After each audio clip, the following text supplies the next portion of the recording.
विशेष लाभ क्या होता है भजन से? ये दीनहीन विचार, ये दुख, ये दुविधा, ये संशय, दरिद्रता, जन्म मरण, ये सब कूड़ा करकट खत्म हो जाता है। इसलिए भजन करना अत्यंत आवश्यक है। हम जिसका भजन करते हैं उसके सारे सद्गुण हमारे अंदर आ जाते हैं।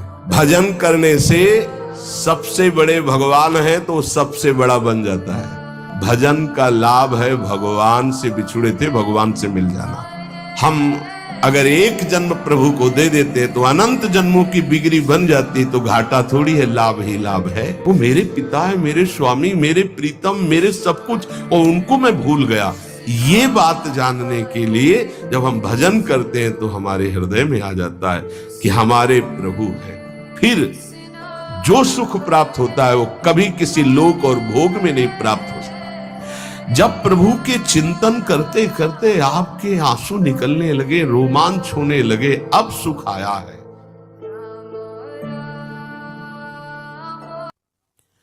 उपासक दो ये बातें पकड़े रहता है, उसे भजनानंदी कहते हैं। अंतःकरण से अपने इष्ट का गाढ़ चिंतन, वो रूप का हो, नाम का हो, मंत्र का हो, और शरीर से प्रकट सेवा में प्रतिपल लगे रहना। ये दो वृत्ति जिसके अंदर है वो भजनानंदी है। सेवा में, चाहे वो गृहस्थी की सेवा हो, व्यापार हो, नौकरी हो, किसानी हो, या विरक्ति की सेवा में जो भी सेवाएं हैं, शरीर से प्रतिपल सेव्य को सुख पहुंचाने के लिए सेवा, और हृदय से प्रतिपल आराध्य देव का स्मरण, इसी का नाम भजन है। और यही भजन परमानंद प्रदान करता है, यही भजन महापुरुष बना देता है, यही सेव्य के समान कर देता है। प्रभु सेव्य है, प्रभु के समान कर, ब्रह्मविद ब्रह्मयु भवति। तो भजन क्यों करना चाहिए? अपना कमाते हैं, खाते हैं, जी रहे हैं, क्यों भजन करें? भजन इसलिए करना चाहिए कि हम अवगुणी हैं जन्म जन्मांतर से, अवगुण छोड़ने के लिए। हमारे अंदर बड़ी नीच वासनाएं हैं, उन वासनाओं का नाश करने के लिए। हम बड़े हीन विचार वाले हैं, उन विचारों का नाश करने के लिए।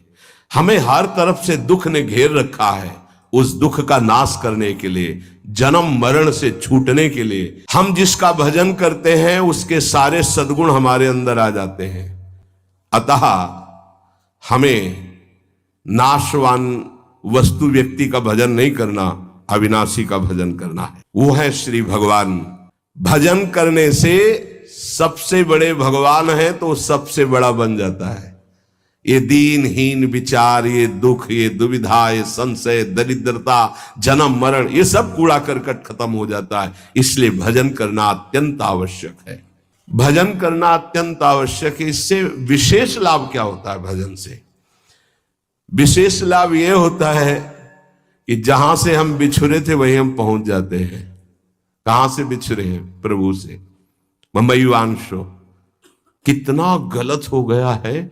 भगवान ऐसा लगता कोई और है, और संसार लगता ये मेरे, और वो के ममैवांशो, वो मेरे पिता है, मेरे स्वामी, मेरे प्रीतम, मेरे सब कुछ, और उनको मैं भूल गया। ये बात जानने के लिए जब हम भजन करते हैं तो हमारे हृदय में आ जाता है कि हमारे प्रभु है। फिर जो सुख प्राप्त होता है वो कभी किसी लोक और भोग में नहीं प्राप्त हो सकता। प्रेम स्वरूप हमारे इष्ट है तो हमारा प्रेम स्वरूप जागृत हो जाता है। भजन का लाभ है भगवान से बिछुड़े थे भगवान से मिल जाना। भजन करने का अधिकारी कौन है? बहुत बड़े ज्ञानी प्रश्नकर्ता श्री अखंडानंद सरस्वती जी। भजन करने का अधिकारी कौन है बाबा? सब भजन करने के अधिकारी, सबका अधिकार है भजन करने। बाल बच्चा कोई भी, पुरुष नपुंसक नारी वा जीव चराचर कोय, सर्व भाव भज कपट तज मोहि परम प्रिय सोय। इसीलिए तो हम कहते हैं भैया, एक जन्म का सारा मेहनत समय इस बात में लगा लो कि विषय चिंतन न होने पावे, पाप कर्म न होने पावे, भजन बन जाए। हम अगर एक जन्म प्रभु को दे देते तो अनंत जन्मों की बिगड़ी बन जाती, तो घाटा थोड़ी है, लाभ ही लाभ है। जितना समय भजन नहीं करेंगे उतना समय मन विषय चिंतन करेगा और आपके द्वारा पाप कर्म हो ही जाएगा। पाप कर्म होगा तो सबसे पहले गुरु में अश्रद्धा होगी, फिर इष्ट भजन में अरुचि होगी, ये उसका लक्ष्य। कहीं भी अपराध करो, वो पहले आपके गुरु संबंध को तोड़ेगा, तभी तुम्हारे ऊपर प्रहार कर सकता है। नहीं, गुरु कृपा पात्र पर प्रहार नहीं कर सकती माया। पहला कार्य करेगी, गुरु संबंध छुड़वाएगी, इष्ट चिंतन छुड़वाएगी। इसलिए हम कहते हैं जितना जितना समय तुम विषय चिंतन में देते हो, अगर वो भी भजन में दे दो तो पाप छूट जाएंगे, नहीं तो पाप कर्म होते रहेंगे, भजन का अनुभव नहीं होगा। कहा जाता है कि भजन करने वाला एकांत सेवन करे। इसका मतलब क्या होता है? एकांत का मतलब होता है अपने इष्ट के अनुरागियों का ही संग करना, अपने इष्ट में ही प्रीति हो ऐसा खान पान व्यवहार करना। इष्ट विरोधी वृत्ति, इष्ट विरोधी व्यक्ति, इष्ट विरोधी व्यवहार, इसका त्यागी सदैव एकांतिक ही माना जाता है। एकांत में कमरे में पड़ा है, इष्ट विरोधी चिंतन कर रहा है, प्रपंची एक केवल साथ चल रहा है, वो इष्ट विरोधी व्यवहारी है, प्रपंच। हजार लोग एक साथ बैठे हुए हैं इष्ट के अनुकूल, वो एक माना जाएगा।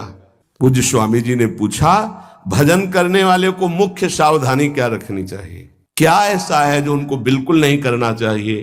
तो बोले जो प्रवृत्ति में, संसार के भोगों में है, निवृत्ति मार्ग के उपासक, भगवत प्राप्ति के मार्ग के उपासक, उनका संग नहीं करना। बहुत सावधान, बहुत सावधान। ये महापुरुष जन ऐसे नहीं बोल रहे, बहुत सावधान।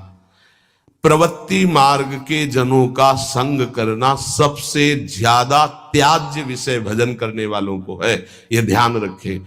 बहुत तरह से फंसा हो जाते, बहुत तरह से जलना पड़ता है, जलना पड़ता है।